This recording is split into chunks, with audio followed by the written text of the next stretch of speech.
കേരളക്കരയെ ഒന്നടങ്കം കണ്ണീരിലാഴ്ത്തുകയും കലാലയ രാഷ്ട്രീയത്തിന്റെയും റാഗിങ്ങിന്റെയും ക്രൂരമുഖം തുറന്നുകാട്ടുകയും ചെയ്ത പൂക്കോട് വെറ്റിനറി കോളേജ് സംഭവം മലയാളി മനസാക്ഷിയിൽ മായാത്ത ഒരു വലിയ മുറിവാണ്. റാഗിങ്ങിന്റെ പേരിൽ ക്യാമ്പസിനുള്ളിൽ ഒരു വിദ്യാർത്ഥി അനുഭവിക്കേണ്ടി വന്ന ക്രൂരമായ പീഡനങ്ങളും അതിനെ തുടർന്നുണ്ടായ ജീവനഷ്ടവും നമ്മുടെ കലാലയങ്ങൾ എത്രത്തോളം കലുഷിതമാണെന്നതിന്റെ തെളിവായിരുന്നു.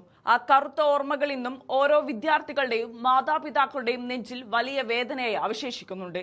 എന്നാൽ ഇത്തരം ക്രൂരതകൾക്ക് ഇനി സംസ്ഥാനത്തെ ഒരു ക്യാമ്പസും സാക്ഷിയാകരുതെന്ന ശക്തമായ ദൃഢനിശ്ചയത്തോടെയാണ് UDF സർക്കാർ പുതിയ ബജറ്റിൽ വിപ്ലവകരമായ പ്രഖ്യാപനങ്ങൾ നടത്തിയിരിക്കുന്നത്. കലാലയങ്ങളെ റാഗിങ്ങിൽ നിന്നും രാഷ്ട്രീയ അതിക്രമങ്ങളിൽ നിന്നും പൂർണ്ണമായും മോചിപ്പിക്കുക എന്ന ലക്ഷ്യത്തോടെ വലിയ സുരക്ഷാ പദ്ധതികളാണ് സർക്കാർ ബജറ്റിലൂടെ വിഭാവനം ചെയ്യുന്നത്.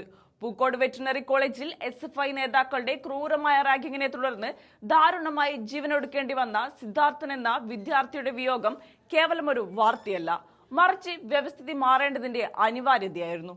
ഈ പശ്ചാത്തലത്തിലാണ് ക്യാമ്പസുകളിൽ ഇനി മറ്റൊരു സിദ്ധാർത്ഥൻ ഉണ്ടാകരുതെന്ന കൃത്യമായ ലക്ഷ്യത്തോടെ മുഖ്യമന്ത്രി VD സതീശൻ ബജറ്റ് പ്രസംഗത്തിലൂടെ ചരിത്രപരമായ പ്രഖ്യാപനം നടത്തിയത്.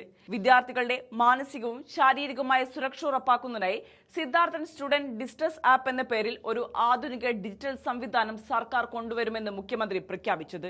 ക്യാമ്പസിനുള്ളിൽ ഏതെങ്കിലും തരത്തിലുള്ള അക്രമങ്ങളോ റാഗിങ്ങോ മാനസിക പീഡനങ്ങളോ നേരിടുന്ന വിദ്യാർത്ഥികൾക്ക് വളരെ പെട്ടെന്ന് തന്നെ സഹായം അഭ്യർത്ഥിക്കാൻ ഈ മൊബൈൽ ആപ്ലിക്കേഷൻ വഴി സാധിക്കും.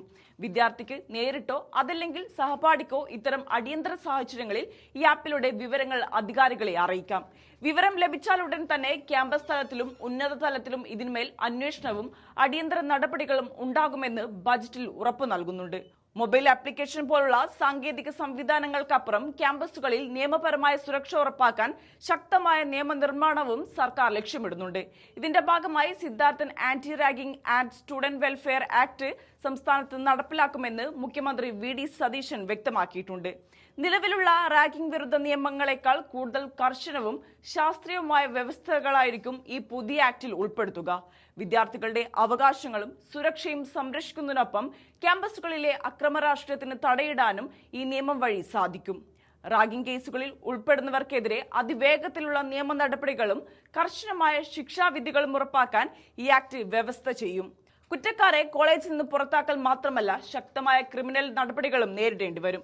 ഇതോടൊപ്പം തന്നെ ഹോസ്റ്റലുകളിലെയും ക്യാമ്പസിലെയും അന്തരീക്ഷം നിരീക്ഷിക്കുന്നതിനായി അധ്യാപകരുടെയും രക്ഷിതാക്കളുടെയും പങ്കാളിത്തത്തോടെയുള്ള പ്രത്യേക സമിതികൾക്കും ഈ നിയമം രൂപം നൽകും. വിദ്യാഭ്യാസ സ്ഥാപനങ്ങൾ പഠനത്തിനും വ്യക്തിത്വ വികാസത്തിനുമുള്ള ഇടങ്ങളായി മാറണം, അല്ലാതെ ഭയത്തിന്റെയോ അക്രമത്തിന്റെയോ കേന്ദ്രങ്ങളാകരുതെന്ന സന്ദേശമാണ് ബജറ്റിലെ ഈ പ്രഖ്യാപനങ്ങൾ നൽകുന്നത്.